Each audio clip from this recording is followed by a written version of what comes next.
বালতিটা একটি ঘরে দরকার। কাকা এই দাঁড়াও দাঁড়াও। হ্যাঁ গো, অনেক কিছুই তো রয়েছে তোমার কাছে। বলছি এই বালতিটা কত দাম?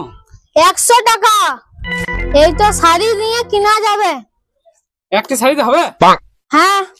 ও বেশ, তুমি খানিক থামো বুঝলে, আমি দৌড়ে যাচ্ছি আর দৌড়ে আসছি। 1 2 3। এই শাড়িটা তো আমার বইয়ের বটে, এইটাই নিন যা।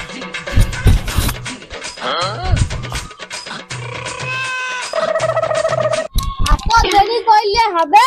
তো দেরি হবে না, শাড়ি আনতে গেছিলাম। তাহলে এইটা আমার হলো তো। আজ শাড়ি বুঝে লাভ বাবু, তুমি এই বালতিটা আজকে ঘরে দেখাবো, কত খুশি হবে বউ।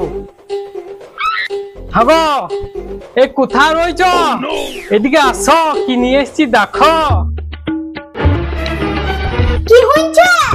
পাঠা ছাগলের মতন কি চাইছো?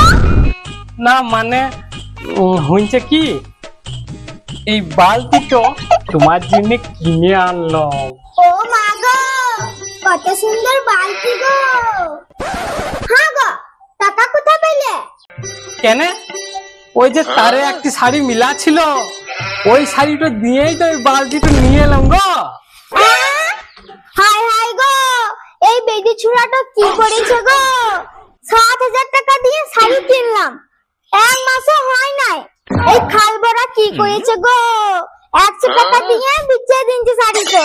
হাই হাই গো, হাই হাই।